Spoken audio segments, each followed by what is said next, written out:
Waalaikumsalam warahmatullahi wabarakatuh. Di sini saya mau sedikit mewawancarai mengenai masalah-masalah yang ada di sekolah mengenai kegiatan pembelajaran bahasa Indonesia. Nah, saya mau bertanya Pak, menurut Bapak bagaimana atau apa faktor penyebab siswa itu memiliki motivasi belajar yang rendah? Baik, kalau kita mau bicara masalah motivasi, kita mulai dulu dari ini ya, dari niatnya. Karena begini, motivasi itu adanya kan di hati. Nah, anak-anak pertama harus dipahamkan dulu belajar itu untuk apa gitu. Contoh kalau Ibu tadi bilang belajar bahasa Indonesia, pahamkan dulu anak-anak bahasa Indonesia itu manfaatnya apa untuk anak-anak. Nah, kemudian setiap topiknya kita sampaikan ke anak-anak secara ringkas bahwa topik ini manfaatnya untuk ini di kehidupan. Jadi dengan memahami tujuan pembelajaran itu, setidaknya anak-anak punya keinginan untuk lebih lanjut mempelajari materi pelajaran itu yang pertama. Jadi sebagai guru jangan lupa setiap memulai pelajaran, terutama pada topik-topik yang baru, sampaikanlah apa tujuan pembelajaran dari topik itu yang pertama. Sama kalau kita mau pergi, kita nggak punya semangat nih, nggak punya motivasi. Kenapa? Kita nggak tahu tujuan mau kemana, mau ngapain gitu. Tapi kalau kita tujuannya ada, kita mau ke contoh mau rekreasi ke Parapat, kemudian mau ngapain di sana? Kita di sana nanti mau berenang, mau foto-foto, bla bla bla sebagainya. Nah, niat seperti itu dan paham tujuannya apa, sehingga kita semangat untuk pergi ke Parapat. Sama juga belajar seperti itu. Jadi tujuannya dulu dipahamkan ke anak-anak. Itu yang pertama. Yang kedua, jangan lupa guru, dosen atau pendidik siapapun kita, kalau kita ingin anak-anak kita itu termotivasi tentang mata pelajaran atau materi yang kita sampaikan, kita harus membuka otaknya atau daya terimanya itu terbuka sehingga mereka bisa menerima pelajaran dari yang kita sampaikan. Ketika anak-anak tertutup otaknya menerima pelajaran kita, itu materi apapun yang kita sampaikan itu sifatnya hanya short time memory, hanya di luar. Tapi kalau otak anak itu terbuka, ini kayaknya bahasa ini lucu ya, membuka otak anak itu lucu. Tapi perlu dipahami bahwa gerbang otak kita ada. Jadi kalau kita sebagai guru ingin menjadikan anak termotivasi, yang pertama tadi anak-anak itu harus paham, yang kedua buka gerbangnya. Nah, guru saya pikir bisa menggunakan dua pintu gerbang.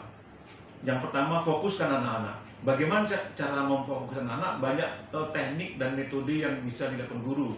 Contoh, di awal itu semua sekolah sekarang memperlakukan dengan berdoa, itu satu poin. Itu kadang-kadang belum terbuka juga anak-anak gerbangnya karena masih ada yang main-main.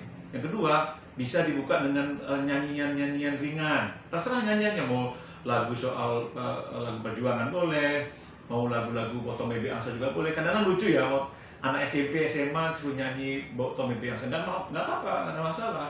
Tapi guru kreatif lah. Kemudian bisa dengan ceritanya yang lucu, cerita yang mungkin haru, atau cerita yang mengembirakan. Dan ambil cerita-cerita yang ringan-ringan, nggak usah panjang-panjang, mungkin cerita 3-5 menit atau pengalaman pribadi ketika kita di jalan, seperti itu. Jadi anak-anak sudah mulai fokus, sudah mulai terkonsentrasi, terbuka otak alam bawah sadarnya, baru saat itulah gurunya memberikan mata pelajaran. Mereka terundang motivasinya dengan seperti itu. Tapi kalau tiba-tiba, atau bahasa Jawanya gini, ujuk-ujuk datang langsung, baik anak-anak, hari ini kita belajar bahasa Indonesia atau belajar matematika. Ada PR kan, halaman berapa? Itu anak-anak belum siap gitu. Jadi kesiapan anak itu untuk menerima pelajaran adalah dengan membuka otak alam bawah sadarnya itu dengan cara fokuskan anak-anak pada suatu poin tertentu.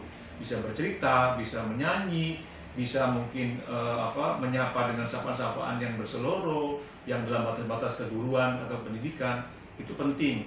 Nah, tidak harus tiba-tiba masuk langsung materi pelajaran. Nah, itu dia. Jadi anak-anak siap ya.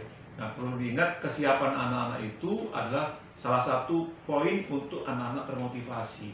Apalagi kalau dia masuk kepada jam-jam mata pelajaran sesudah mata pelajaran lain. Contoh, les pertama kedua itu matematika.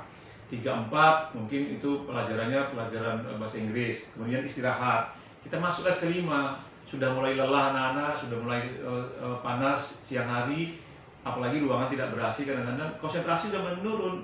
Jangan lakukan langsung saat itu sesuatu yang berat membuat anak itu jenuh dan membosankan dengan materi pelajaran kita. Silakan, mungkin ibu atau bapak bisa baca puisi, bisa puisi-puisi yang ringan ibu ciptakan sendiri, atau apa saja yang membuat anaknya itu merasa tertarik dengan kehadiran kita itu. Atau buat cerita lucu atau apa saja. Nah, dengan cara seperti itu, maka mudah-mudahan motivasinya itu akan terundang. Nah, jadi guru itu digugu dan ditiru. Jadi sikap kita itu benar-benar hadir sebagai orang tua, sebagai teman, sebagai pendidik, dan guru yang dirindukan gitu. Jadi kalau kita dikenal sebagai guru yang guru yang killer gitu, wah bapak tuh masuk, anak-anak diam memang, tapi diamnya karena takut. Nah, takut itu bukan sesuatu yang membuat anak-anak jadi menerima pelajaran, tapi mereka diam karena takut. Buatlah mereka senang ya. Jadi inilah poin-poin yang berkaitan dengan motivasi. Jadi saya ulangi, yang pertama ya adalah bagaimana kita memperkenalkan, menyampaikan tujuan pembelajaran dari materi yang kita sampaikan. Yang kedua, upayakan ciptakan suasana itu